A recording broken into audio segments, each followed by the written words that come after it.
Swami Shri Prabhupada ki jai.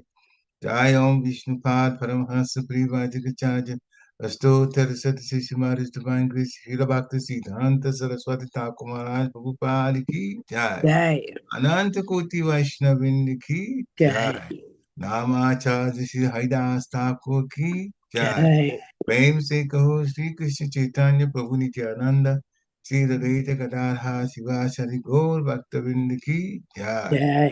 Shri Shri Radha Krishna गोप गोपीनाथ श्याम कुंड राधा कुंड गिरि गोवर्धन की जय। Jai.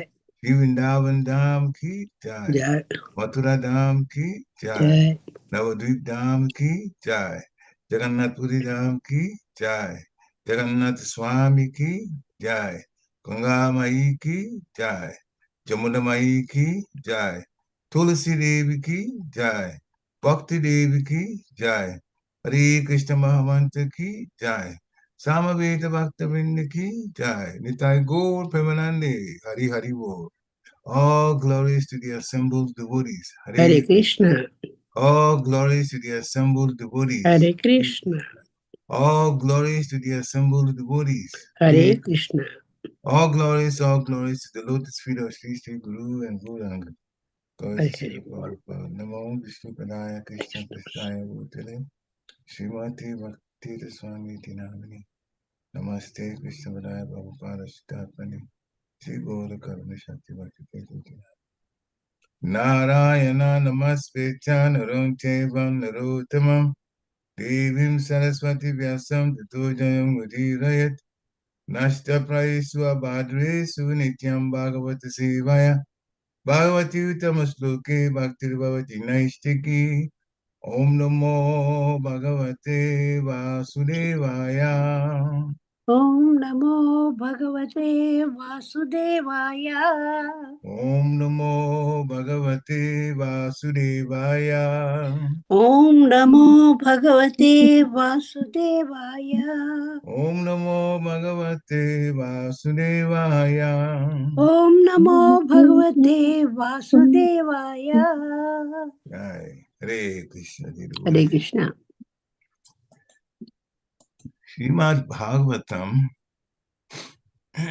Canto 3, the status quo, chapter 19, in text 25 to 27. So I will chant 25 and 26, and when we get to 27, then we can do it together. Hare Krishna. So text 25.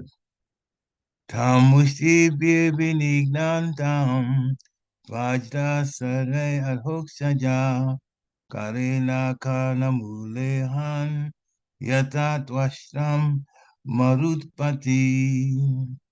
Word for word. Tam hiranyaksha. Mustibi with his fists.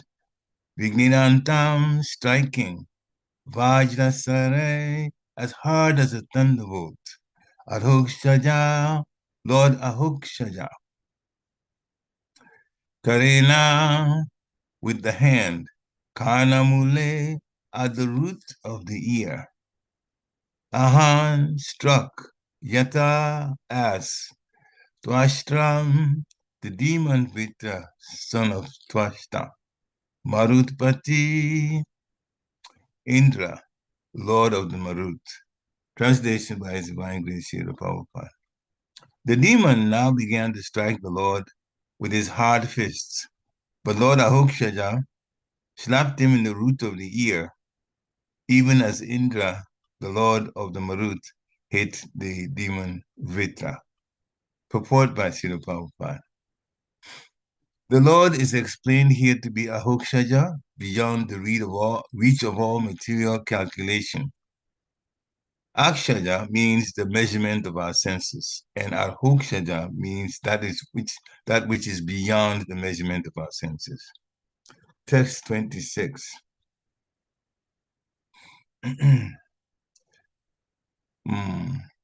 Saahato vispajita hyavan gyaya paribrahmadgatra udastalochana vishena bahwangri chirokuropatat Yata Nagendro Lulito Nabashwata. Word for word, translation. Sahi Ahata, having been struck, Vishvajita, by the Supreme Personality of Godhead. He, though, Abhagyayam, indifferently, Paribramat, wheeling, Gatra, body, Udashta, bulged out, Lochana, eyes, Vishirina, broken, Bahu, arms, Angri, legs, Shiraruha, hair, Apatat, fell down, Yata, like, Naga Indra, a gigantic tree, Lulita, uprooted, Nabaswata, by the wind. Translation by Sri Prabhupada. Though struck indifferently by the Lord, the conqueror of all, the demon's body began to wheel. His eyeballs bulged out of their sockets, his arms and legs broken, and the hair on his head scattered. He fell down dead, like a gigantic tree uprooted by the wind. Purport by Srila Prabhupada. It does not take even a moment for the Lord to kill any powerful demon, including Hiranyaksha. The Lord could have killed him long before, but he allowed the demon to display the full extent of his magical feats. One may know that by magical feats, by scientific advancement of knowledge, or by material power, one cannot become the equal of the Supreme Personality of Godhead. His one signal is sufficient to destroy all our attempts. His inconceivable power, as displayed here, is so strong that the demon, despite all his demonic maneuvers, was killed by the Lord when the Lord desired, simply by one slap. Text 27. So I'll chant that 3 times and then the word is content also. Shitao Shayam Nam Tam Akuntavachasam Karala Dam Stam Paridashta Dachadam Ajadayo Viksha Sasam Suragata Aho Imam Konu Labhita Samstitim Shitao Shayanam Tam Akuntavachasam Karalam Damstam Paridashtadat Chadam Ajadayo Viksha Sasam Suragata Aho Imam Konu Labhita Samstitim Shitao Shayanam Tam Akuntavachasam Karaladam Stam Paridashtadat Chadam Ajadayo Viksha Sasam Agata Aho Imam Konu Labhita Samstitim. Hare Krishna. Please chant. Anyone? Hare Krishna. Hare Krishna. Sritau Shayanam Tam Akunto Bharchasam Karaladangstam Paridasta Dachatam Ajadayo Bhikshaya Samsur Agatha Aho Imam Konu Labhate Shamstitim. Hare Krishna. Hare Krishna. चितौ सशयनं तमकुण्ठवर्चसं करालदंष्ट्रं परदष्टदच्छदम् अजादयो वीक्ष्य सशंसुरगता अहो इमं कुनो लभते समस्थितम्. हरे Krishna. Hare Krishna. Hare Krishna. Hare Krishna. Hitasayanam tam hakuntavasjasam karaladam stam paridashtadatsadam ajadayo visya sashamsur agata aho himam kono labete samstita. Hare Krishna. Hare. Doshayanam tamakuntavarchasam karaladamstram paridashtatachadam ajadayo vikshya sashamshuragata aho imam kono labeta samstitam. Hare Krishna. Okay. Anyone else?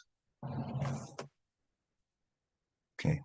Can you please throw out word for word? Chita on the ground. Shayana lying. Tam Hiranyaksha. Akunta unfaded. Vachasam glow. Karala fearful. Downstrom teeth. Paridashtam bitten. Datchadam lip. Aja Adayam Brahma and others. Viksha having seen. Shamshasu admiringly said. Agata arrived. Aho, oh, Imam this. Ka, who, knew indeed. Labheta could meet. Samstitim, death. Translation by His Divine Grace A.C. Bhaktivedanta Swami Srila Prabhupada, Srila Prabhupada Ki Jai. Aja, Brahma, and others arrived on the spot to see the fearfully tusked demon lying on the ground, biting his lip. The glow of his face was yet unfaded. And Brahma admiringly said, "Oh, who could meet such blessed death?"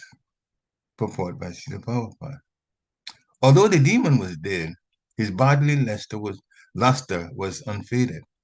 This is very peculiar because when a man or animal is dead, the body immediately becomes pale. The luster gradually fades and decomposition takes place. But here, although Hiranyaksha lay dead, his bodily luster was unfaded because the Lord, the Supreme Spirit, was touching his body. One's bodily luster remains fresh only as long as the spirit soul is present. Although the demon's soul had departed his body, the Supreme Spirit touched the body, and therefore his bodily luster did not fade. The individual soul is different from the Supreme Personality of Godhead. One who sees the Supreme Personality of Godhead when he quits his body is certainly very fortunate. And therefore, personalities like Brahma and the other demigods eulogized the death of the demon. Om Gyanatimirandasya Gyana Gyana Shalakaya Chakshu Amritam Jena Tasmai Shri Gurave Namaha Sri Chaitanya Manovistam Stapitam Jena Bhutale Swayam Rupa Kadamayam Jadati Swapadantikam Vandeham Sri Guru Sri Vitapada Kamalam Sri Guru Vaishnavam Scha Sri Rupa Sagajatam Sahagana Raghunatam Vitam Tam Sajivam Sa Advaitam Sa Abadvitam Parijana Sahitam Krishna Chaitanya Devam Sri Radha Krishna Pada Sahagana Lalita Sri Vishakam Vitam Scha He Krishna Karuna Sindhu Dina Bandhu Jagat Pate Gopesha Gopika Kanta Radha Kanta Namustate Tapta Kanchana Gourangi Radhe Vrindavaneshwari Vishabhanu Sute Devi Paramami Hari Priye Vanchakalpatarubhascha Kripa Sindhubhya Eva Cha Patitanam Pavanebhyo Vaishnavebhyo Namo Namaha Jai Shri Krishna Chaitanya Prabhu Nityananda Sri Advaita Gadadhar Shivasari Gaur Bhaktavinda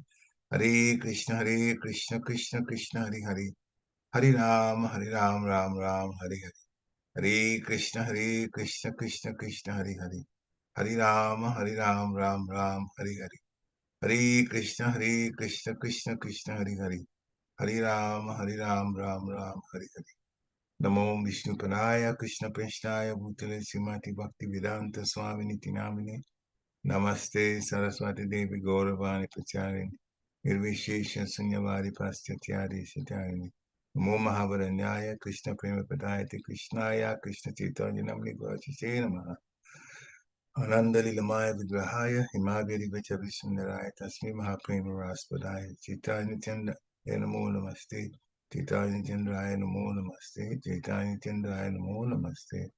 Chaitanya Chandraya Namo Namaste. Hare Krishna. So, Srimad Bhagavatam, Canto 3, Chapter 19, Text 25, the English translation says, the demon now began to strike the Lord with his hard fists, but Lord Ahukshaja slapped him in the root of the ear, even as Indra, the Lord of the Maruts, hit the demon Vritra. Text 26. Though struck indifferently by the Lord, the conqueror of all, the demon's body began to wheel. His eyeballs bulged out of their sockets, his arms and legs broken, and the hair on the head scattered. He fell down dead, like a gigantic tree uprooted by the wind. Text 27. Aja, Brahma, and others arrived on the spot to see the fearfully tusked demon lying on the ground, biting his lip. The glow of his face was yet unfaded, and Brahma admiringly said, "Oh, who could meet such blessed death?" So this is definitely a fight about the fight between Hiranyaksha, the demon, and the Lord in his incarnation as Lord Varaha. Although here in these three texts, the Lord Varaha by name like that is not mentioned, but the Lord is mentioned as Ahuksada. Krishna is named by many of the things that he's able to do, or how he takes birth. Nandanandana, the son of Nanda Maharaj, Yashoda Nanda, the son of Mother Yashoda, like that. So names are given, and Ahushaja has at least a few meanings, and we'll get to those. So in text 25, the demon has been hit by the Lord, and the way it's described, Lord Varaha hit Hiranyaksha practically nonchalantly. And still it had a great effect, which is described in the next text. So the demon actually, before then, the texts before, in the fight with Lord Varaha, the Lord having come in the boar incarnation, he the demon, Hiranyaksha, tried to come up with all kinds of magical feats, all kinds of entities who were fearsome and fearful, tried to attack the Lord or cause him to lose basically his mental balance. But you can't do that with Krishna. As it's explained earlier, the Sudarshan Chakra was able to cut through all of those illusory things that Hiranyaksha tried to pull within the fight with Lord Raha. And so all of those magical things disappeared, complement of the great weapon of the Lord, the Sudarshan Chakra. And that's when the demon, now with nothing to fight with, then he just charged at the Lord and tried to strike him with his hard fist. And it's described that the fists are very hard, like thunderbolts hitting. But the Lord did not feel it. It's like brushing the Lord's body, like a body of an elephant being brushed with flowers. Practically no effect. But the demon was very serious about trying to fight the Lord with his hard fists. So then the Lord just slapped in the close to, when they say the root of the ear, it's close to the opening of the ear. I looked it up in Google to see the drawing of what the root of the ear is, but that's pretty close to the hole that goes inside the head from the ear area. It's external, just that area. So that's where the Lord slapped Hiranyaksha.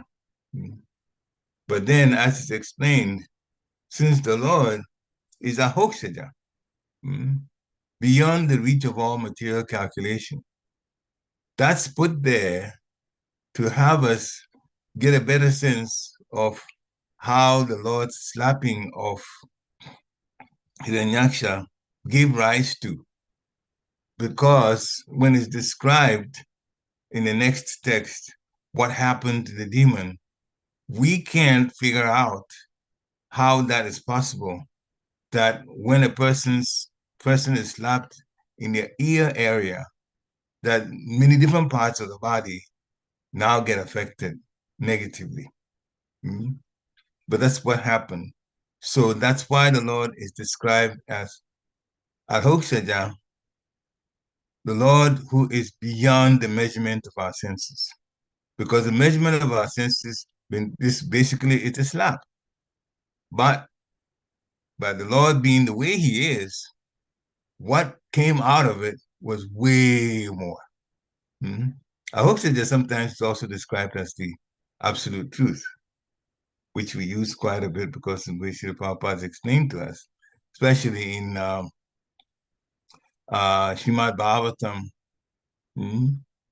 Savai Punsam Parodharmo, Yato Bhakti Ahokshaje. So Ahokshaje now means absolute truth, but the Lord is spiritual, and our material senses can never really figure him out. That is the reality. And that's why we go by what the spiritual master tells us is and is not.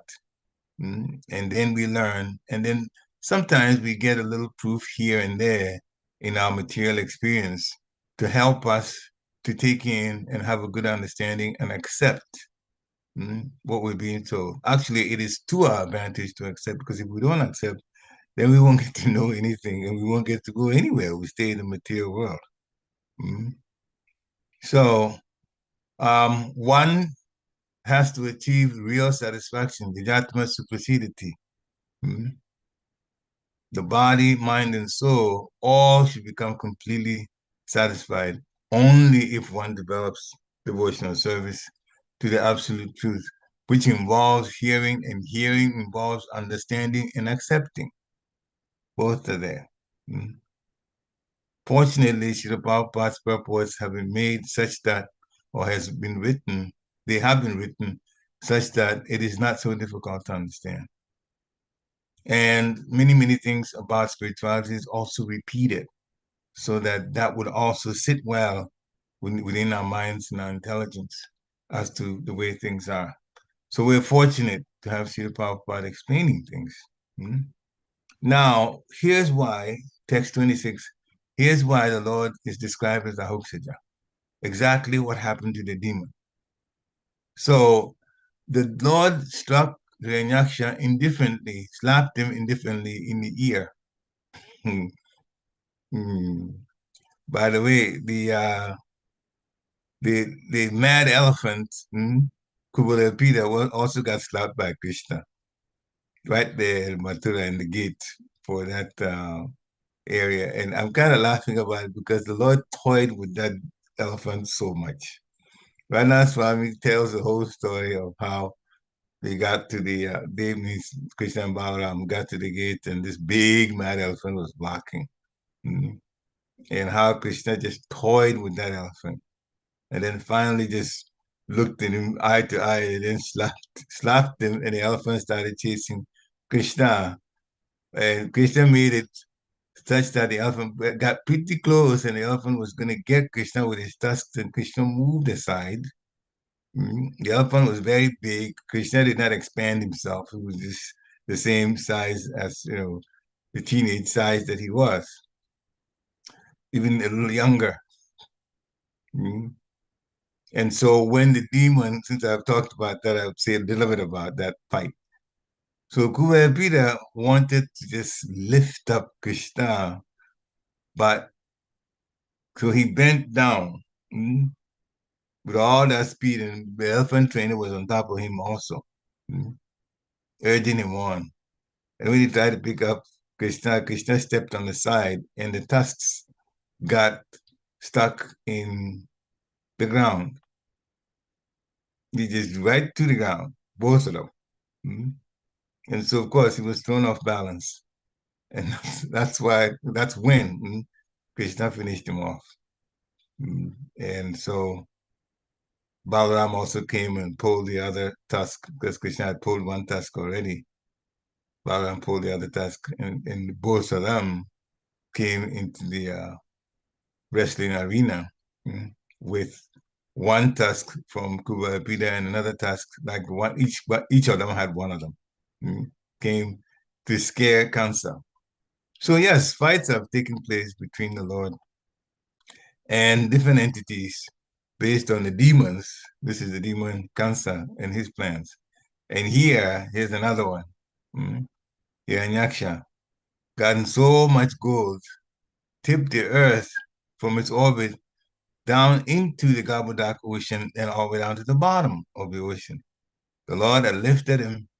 The demon had seen him, seen the Lord, and now the demon comes wanting to fight. And this is how the fight ends.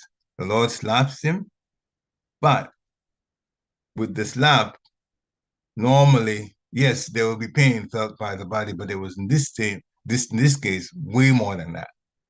The demon's body, he lost his balance, his eyeballs bounced out of their sockets, and here's why the Lord is a Hoksija. You don't slap somebody and the eyeballs bounce about. In our material experience, that won't happen. But the Lord is not at our level of material calculation. Even his arms and legs broke, and that was one slap in the ear. His hair scattered, and then he fell down, gave up his soul. Big Hiranyaksha fell down from just that activity. One slap, and a nonchalant type slap too at that. So Srila Prabhupada says in the purport that it doesn't take even a moment for the Lord to kill any powerful demon. In fact, it is explained that when the Lord appears, when Krishna comes, he comes to excite the devotees and protect the devotees. He may have other reasons, but he comes primarily to protect and also excite the devotees with his pastimes. He doesn't come because he has to kill demons. And it's true that Mother Bhumi requested that the Lord appear because there were so many demons on the earth at that time, and many things were being disturbed by them. The people were being disturbed. The rituals were being, that was also being disturbed by these demons. But it's explained, and I remember one of Radha Swami's lectures, he also confirmed it, that the Lord does not have to come to kill demons. Any of his energies can be used to kill demons. He doesn't have to be personally present to do that. But because the devotees are also in the material world, some of them pure devotees who have come before him or with him or will come after him, they're there and they always want to be around the Lord. So he will come for that reason. So this one, the Lord wanted to fight. So this is why this time, to enjoy himself, he fought. But in general, when there are things that's happening, demons are causing trouble, the Lord's energies can take care of them. This time, by his own will, he wanted to fight. So then he fought Hiranyakashipu, which is a brother, that came later, but Hiranyaksha first, which is the part that we are at now. So the demon, Srila Prabhupada says, despite all his demonic maneuvers, including all kinds of operations, all kinds of different ways in which to scare, the person he's fighting, the personality he's fighting. It didn't work. Despite all of this, he was killed by the Lord, simply by one slap. The Lord is incredible. So we got to understand he has inconceivable power. We should never get sidetracked by anyone who says anything outside of the Lord and the Lord's incarnations and tries to convince us that we should go by whatever they're saying. We should be very, very, very, with all of these things that happen. Even this one is about how he's fighting a demon.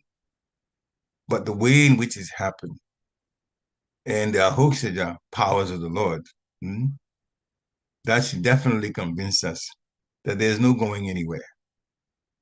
All of these we hear so that we can be very, very much fixed in believing who the Lord is and in agreeing, because we have our own free will, to serve the Lord according to the way he's instructed that we do through the spiritual master. If the Lord is that great, there's no reason, that's the point we're making, there's no reason to do anything else but what he wants us to do. It's not like he'll attack us like this ever. Not devotees, it never happens. But we also have to be careful to make sure that we don't get sidetracked in our devotion. That's the point we're making, in our devotion to the Lord. And there's going to be a lot of attempts to sidetrack. There's going to be a lot of attempts to sidetrack within the society and also outside the society. Not only will there be attempts to sidetrack people, devotees, including some of the things that Srila Prabhupada has said. Not that they will always be, there's already some of that going on that the GBC is dealing with. And it's sad, but I'm not going to get into the politics of ISKCON, but it's still very sad because this one thing that we need to remember is what the spiritual master said, you have to obey. We don't know as well as the spiritual master. We do not know as well as Srila Prabhupada. And so if he makes a statement, we cannot go about it, that statement, and try to throw some types of references, even from the Shastra, to try to go against what Srila Prabhupada said. If we take anything from the Shastra to try to go against what Srila Prabhupada said, we will be wrong in the interpretation of what's in the Shastra. We actually will be wrong. Because Srila Prabhupada, he does things consistent with the Shastra, and then he also has mercy that he gives to us just to make it possible for us to come. So those who are now have the mentality, and we're talking about it because it's a question of a devotee mentality versus sometimes we get sidetracked by demonic activities or demonic thinking. Once the spiritual master gives it order and we do it in a different way from the order, opposite the order, we are in Maya. That is Maya. Disobeying the orders of the spiritual master or what he has said should be. And it can happen, and it is happening in this society. And unfortunately, there's just so many things that people, and I'm saying it because I've literally, those who are going against what Sri Prabhupada's orders are, they had the, I'll put it this way, audacity to make their case and have it recorded in video and put on YouTube. And even at the literally Kanishta level that I'm at, by hearing him, I could have literally refuted every single statement he made. Total Maya. So we got to be careful. We really, really, really, really got to be careful. Otherwise, then we want to go back to Godhead, but then we're going to be sidetracked and put in the demonic realm by the way we think. Anyway, to get back to this, the Lord has inconceivable power. Now, he can convert spirit into matter and matter into spirit. The Lord can convert spirit to matter and matter to spirit.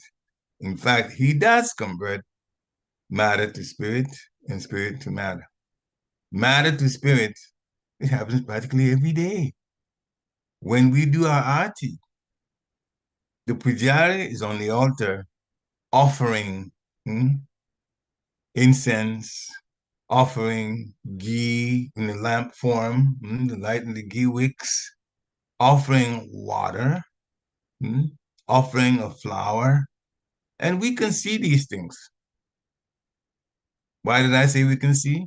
Because only material things that we can see. So if we can see them, they are material. But they are offered to the spiritual master, and he offers to this spiritual master, and it goes to the Supreme Personality of Godhead. It is no longer material. The Lord converts matter into spirit, but we won't be able to see it though, because we don't have the eyes to see when things get converted. So it is definitely the Lord's his will and his power to be able to change things like that. It is all by the great will of the Supreme Personality of God. That's Srimad Bhagavatam, Canto 1, Chapter 5, Text 33, Srila Prabhupada is describing. So when we understand that the power of the Lord is that high from the different things that, different situations and how he acts, like the way he fought Hiranyaksha, then we see that we are dealing with a very, very, very superior power here of the Lord. It's just hard to even wrap our minds around it. So, in text 27, Brahma and others, we would assume here, other demigods and so on, they came to the spot where the Lord had killed the demon. The demon was lying there. And then they saw that his face, usually a person dies, then the glow of his face is gone. That's the first thing that goes. Then, of course, for this type body, then decomposition also begins immediately. But Hiranyaksha's body was still hadn't lost its luster. The luster was still there. We can't call him effulgent because he wasn't, but there was some bodily luster. And Srila Prabhupada says, this is what is supposed to happen when a personality, the physical body dies or leaves, physical body, the soul leaves, the physical body dies, then decomposition should take place. This luster should fade.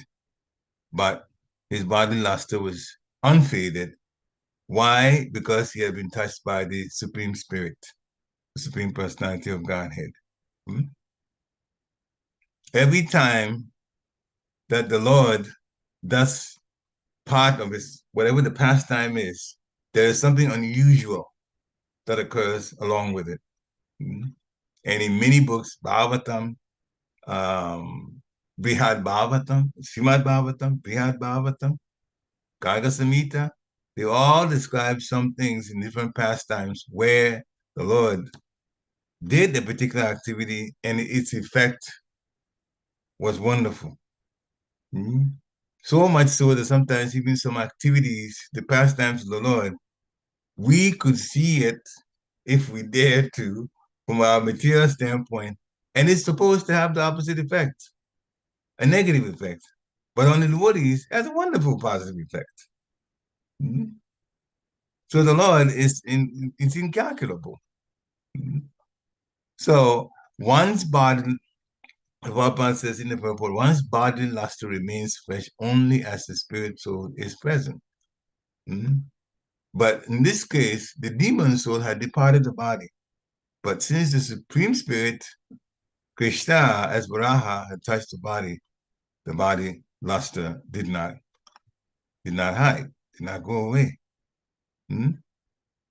Now, another point that Srila Prabhupada made is that, and that's very important for us, one who sees the Supreme Personality of Godhead when he quits his body is certainly very fortunate. course, Hiranyaksha saw the Supreme Personality of Godhead. He was fighting with the Supreme Personality of Godhead. He was seeing him all the time. In his anger and all of that, he got nowhere in the fight, but at least he saw the Lord. So since he saw the Lord before he died, and when Brahma and the other demigods came, they saw that even the luster was still there. They said, this particular person, even though he's a demon, must be fortunate to have died the way he did. Remembering the Lord before death.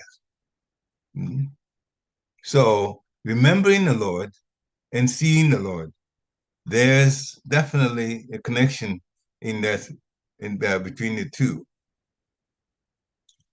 This case, Hiranyaksha saw the Lord. Then he died. Bhishma also saw the Lord and he died in a very, very, very wonderful way. It wasn't true. He was on a bed of arrows, true enough, but he wanted to see Krishna before he died. So all of these high-level devotees always want to have audience of Krishna. If they can help it, and it's possible, before they die. So we also have to remember the Lord. What's remembering amount to? Remembering the Supreme Personality of Godhead amounts to seeing him in our mind. When you remember someone, you have a picture of that person in the mind. You may not be seeing with the eyes. Seeing the Lord face to face, yes, that amounts to seeing him with one's eyes. But remembering him is also seeing him, this time in the mind. And that's why in Bhagavad Gita chapter 8, text 6, the Lord says, Yam yam vapismaram bhavam kajatyanti kalevaram tam tam eveti kanteya sadatat bhava bhavita. Whatever state of being one remembers when he quits his body. See, for us, remembering is very important because even when we look at the deity, we don't have eyes tinged with the salve of love yet. We're working on it. That's it. So this, one of our sannyasis, like Bhakti Chaitanya's one, he says, we're work in progress. We're still working on it. We haven't gotten to that level yet. But whatever state of being one remembers when he quits his body, O son of Kunti, that state he will attain without fail. So we have to make sure that we remember the Supreme Personality of Godhead in the easiest way is what Lord Chaitanya has asked us to do. Chant the holy name. Hare Krishna, Krishna Krishna, Hare Hare. Hare Ram, Ram Ram, Hare Hare. So the process of changing one's nature at the critical moment of death is explained. Whatever we're thinking about. Unfortunately, Bharat Maharaj, great personality, the son of Maharaj Rishabhadev, who is an incarnation of the Supreme Personality of Godhead, started associating with the deer, taking care of a deer in the forest. And at the end of his life, he was looking at the deer, thinking of the deer, thinking about the deer. Therefore, the mind's eye, the mind's picture was a deer picture. Therefore, he went into the body of a deer. But he had done so much in bhakti earlier and had actually left the kingdom. He was the emperor only at 24 years old. He left. He was just that determined to be full-time serving the Supreme Personality of Godhead. But he got sidetracked by a deer and he stopped serving, stopped doing his bhakti just to take care of a deer. Unfortunately, the deer also sometimes disturbed him when he was doing his meditation. So he wound up not really doing any bhakti at all. And the deer was beside him when he was dying. And so he thought about the deer. He went into the deer's body. But Krishna gave him the mercy because it is rare that one person goes to an animal's body for a short time and then the very next time he gets born as a human again. But that was what happened to Bharat Maharaj. As a matter of fact, there was even more. He was in the body of a deer, but he could remember his past life. Animals don't remember their past lives. Humans don't even remember their past lives, and they have better intelligence than animals. We do. But we don't have that unless somebody that can see, past, present, and future. We come in contact with somebody maybe has been trained in the Brigu school. Brigu Muni can in fact help people who want to take that kind of training.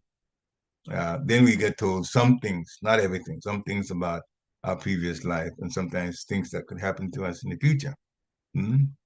But Bharat Maharaj was given that, especially that ability that he was in fact the king, and now he was in the body of a deer. And he was also Krishna conscious. So he could in fact prepare himself to get back to bhakti, which he did as Jad Bharat. He was born as a human, immediately away from the animal, that body of animal. So he was fortunate in that sense. So we have to be careful. We have to be careful. Personally, I don't hang around pets too much, or don't take pets because of what had happened to Bharat Maharaj. So if you have a pet, I would suggest you have a talk with your spiritual master about a situation that Srila Prabhupada didn't encourage having pets. That it doesn't mean that having pets is wrong. The spiritual master, in the spiritual world, there are souls that are pets. Srimati Radharani, Shukadeva Goswami literally was Shuka, as a parrot. A pet was Srimati Radharani. So that does not mean that it doesn't happen. It happens in the spiritual world, but spiritual world, everything is perfect. Whereas here, those of us that are in this body, we are conditioned souls.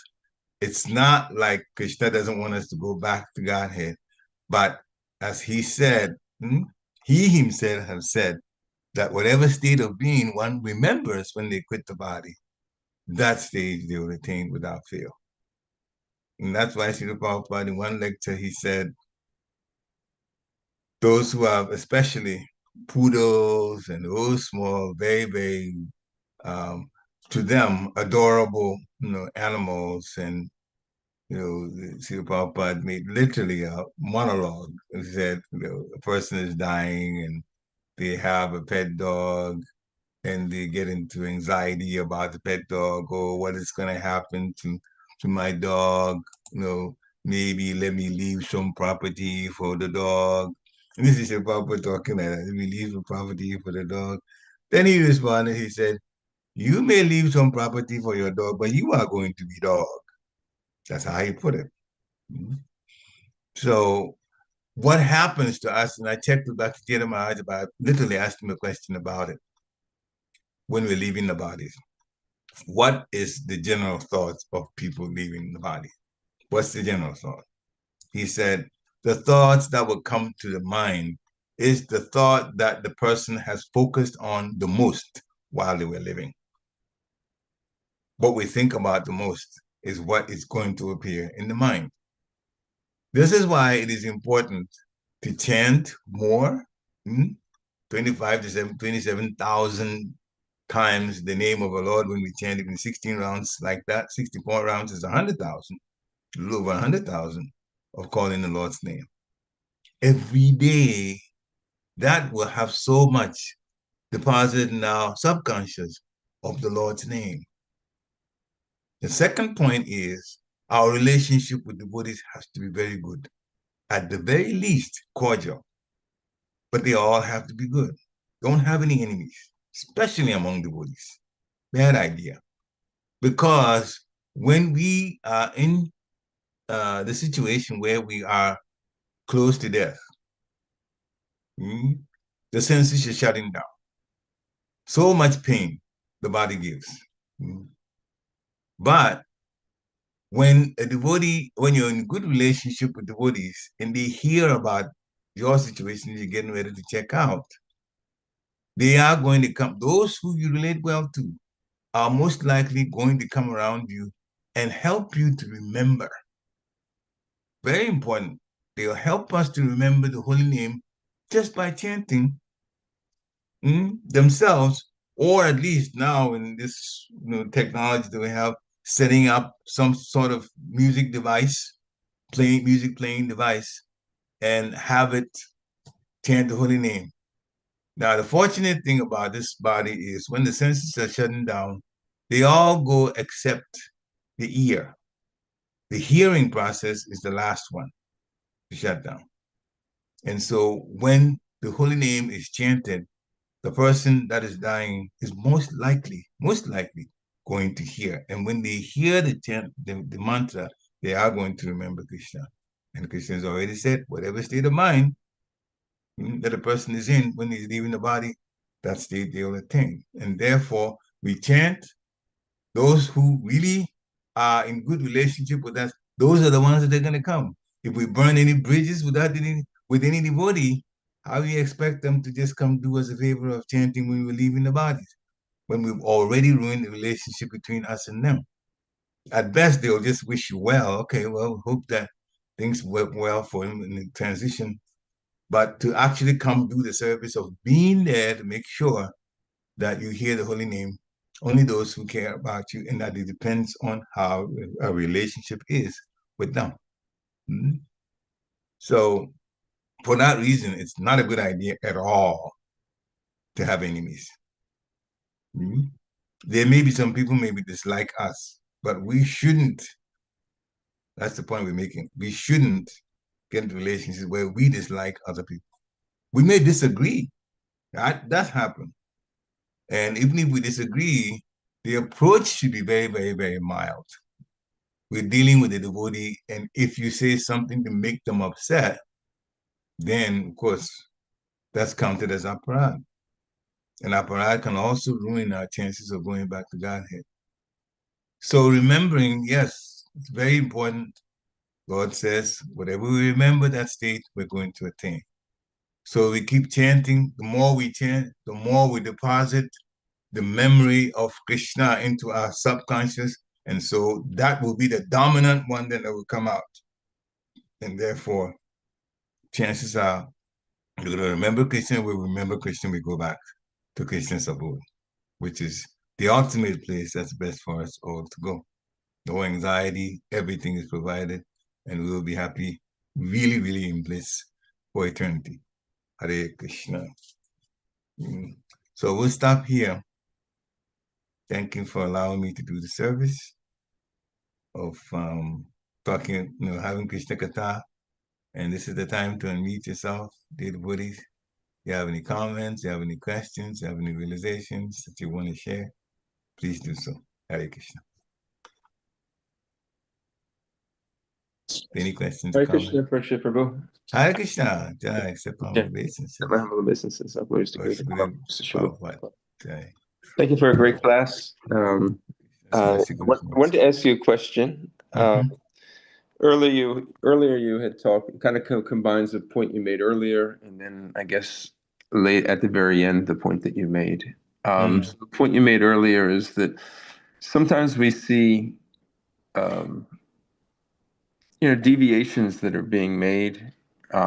You'd referenced, you were listening to somebody making a philosophical point, and they were very, senior devotee, and even though you're not a Kanishta, I don't consider you, but you said I consider myself one though. Go ahead. You said even at your, from your perspective, it was very clear that these weren't the words of Srila Prabhupada, and it could be very easily detected. And then at the very end, so that may bring about a sense of, bad feelings, however you want to categorize it, but either anger, this guy's a rascal, this guy's a, obviously a person who's trying to manipulate a situation. And then, at the end of the talk, your talk here, you also gave the important advice about how, at the end of our lives, and really throughout our lives, we can harvest ill feelings toward Vaishnavas.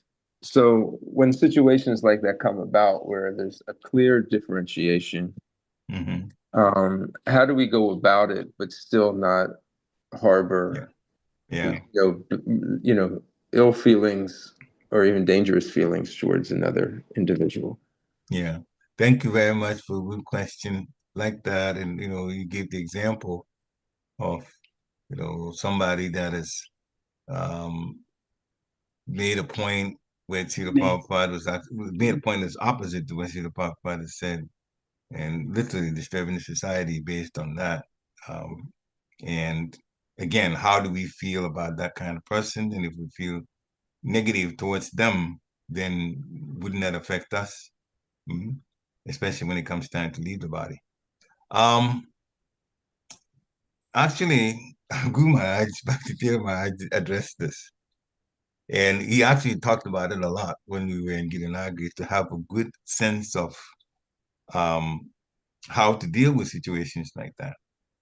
We were a community, and we were in the middle of, by material standards, we're in the middle of nowhere. So we had to relate to each other. Outside of Girinagri, there wasn't much for the Buddhists to do. And so, yeah, we had to grow and understand these things. So the point that he was making, my Guraj and your Guraj also, was that Hare Krishna. Somebody is speaking. Mother Vinyana, okay, good. So what is wrong. And if you call it out, then you have to be willing to also deal with the solution. Mm-hmm. What we talked about in this lecture was just simply to warn people that, we got to be careful that people don't say things, or you wind up taking things that make the society get weaker because it's against what Srila Prabhupada said. Yes, it can give us negative feelings. Now, we have to be careful where we talk about those. In a preaching situation, you realize that I've said something about it, but I've actually not given the particular example, not even done that yet. There's a reason. Because I have to be careful not to offend also. But at the same time, the other side is, but there are devotees too who need to be protected, at least mentally. And that's why we bring these things up. Now, if generally though, for devotees, we shouldn't really be voicing things if we're not prepared to do something about it. My bringing it up in general was just to tell people that negativity would happen outside society, and negativity would be brought into the society. Be careful what Srila Prabhupada said, that somebody doesn't turn it into something against what Srila Prabhupada said, or a statement that is contrary to what Srila Prabhupada said. That's all we went with it. And it's we definitely can be upset about it, but we just don't go offending that person. We don't go offending that person. And here's the example in Canto 1 of Srimad Bhagavatam. Classic example. The personality of Kali. He's come deceiving people by dressing like a king, like he's a Kshatriya, but he's actually a Shudra. Personality of Kali attacks the bull, the personality of religion, Dharma. And he is literally disturbing the four pillars of religion. The way he's described in the Bhagavatam, beating the bull's legs, three of them, beaten, austerity, cleanliness, mercy, gone, and he's going after the fourth leg, which is truthfulness. So Dharma is in a very precarious situation. Maharaj Pariksit meets up with Dharma, and Maharaj Pariksit sees the situation that Dharma is in, and for that also the cow, the earth as a cow. Maharaj Pariksit questions Dharma. Who did this to you? That's a direct question. And he's also a king. He's a Kshatriya, determined to make sure that everybody is not treated badly by anyone else. And so he asks the question, how did Dharma respond? Dharma could have said the personality of Kali did this to me, in the case. But he didn't. What he did was what he said, this is Dharma, responding in many different philosophical ways, different angles to look at the situation. Everything but mention personality of Kali. And then in the end, he said, based on what I've told you, you, such an intelligent king, you come up with how to deal with the situation. Mm? Look at the situation, and as a Kshatriya, you deal with it as best you can.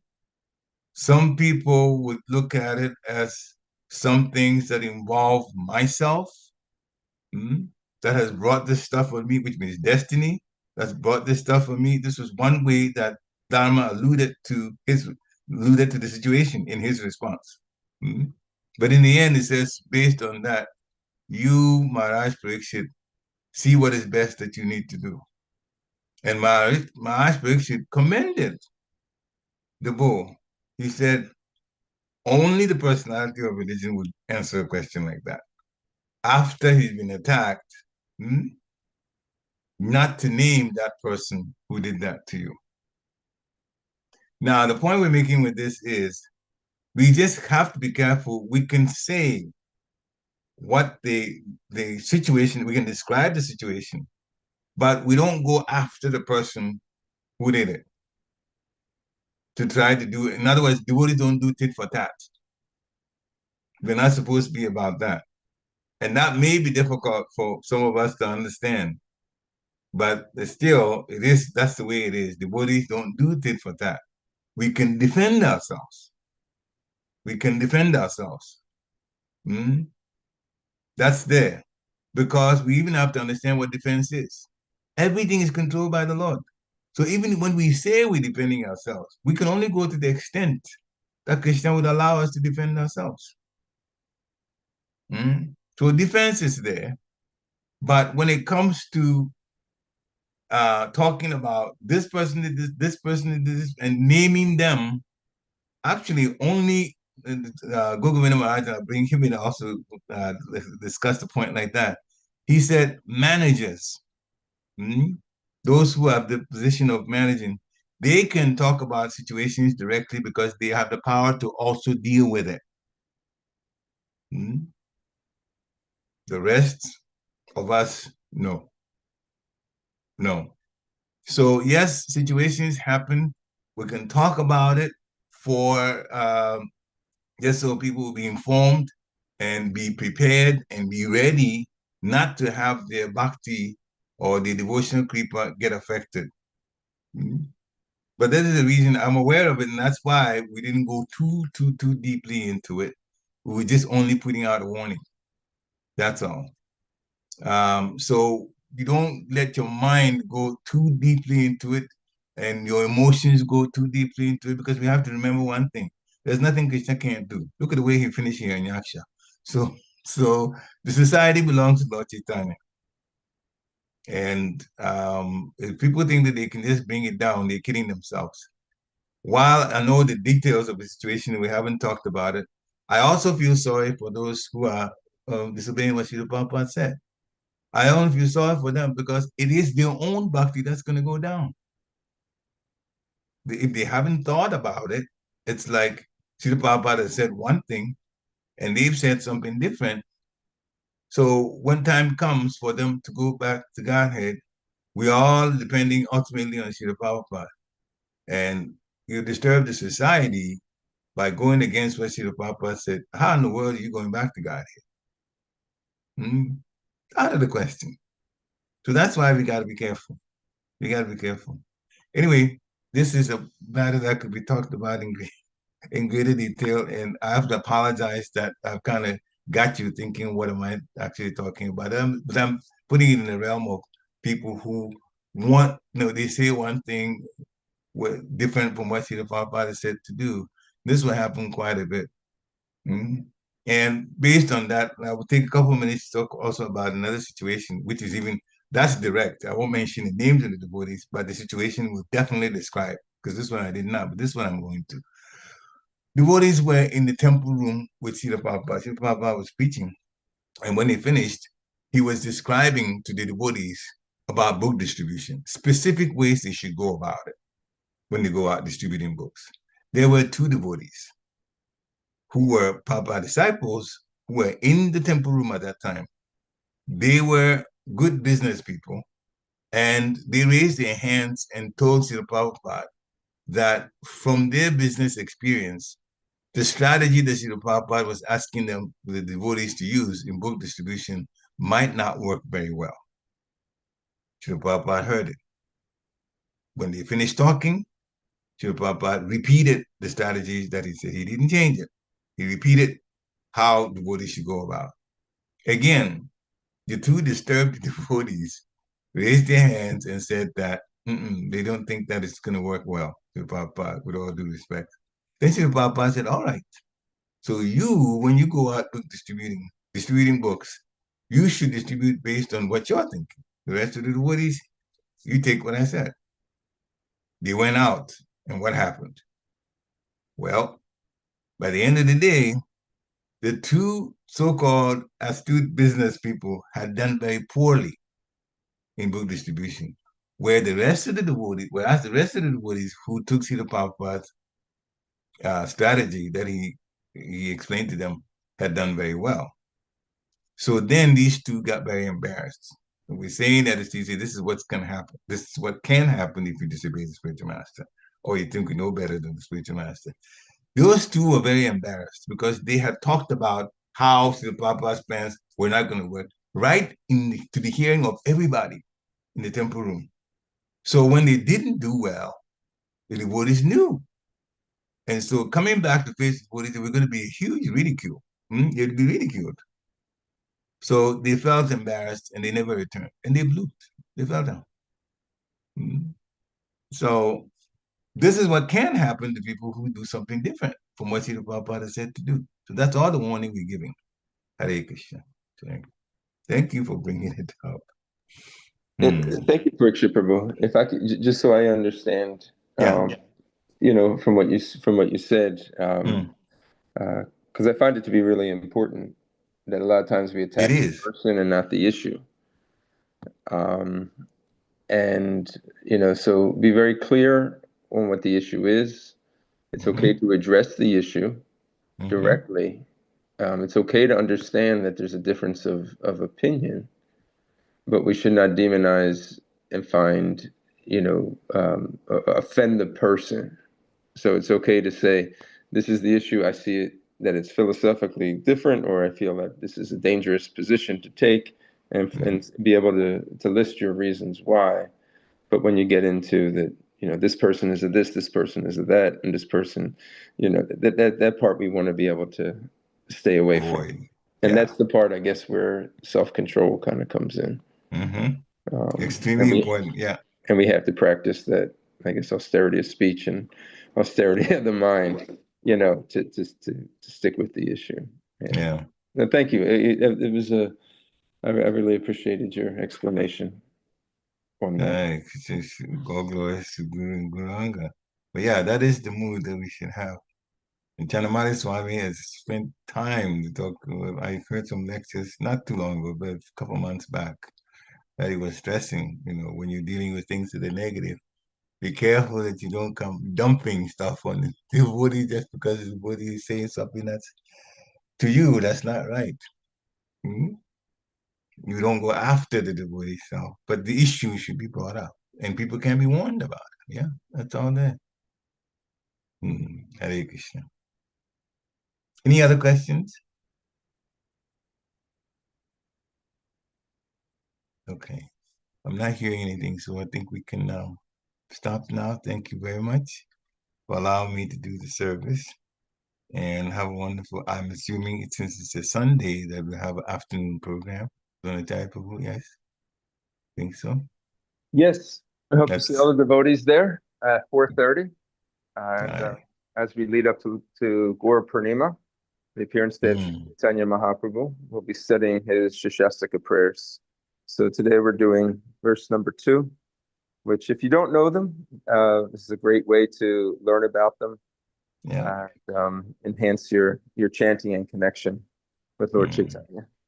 Jai. Hare Krishna. Hare Krishna. Thank you all. Hare Krishna. Vanchakalpatarubhishya kripa sindhibhya eva cha patitanam pavanebhyo Vaishnavebhyo namo namaha. Shri Prabhupada ki jai. Thank you. Hare Krishna.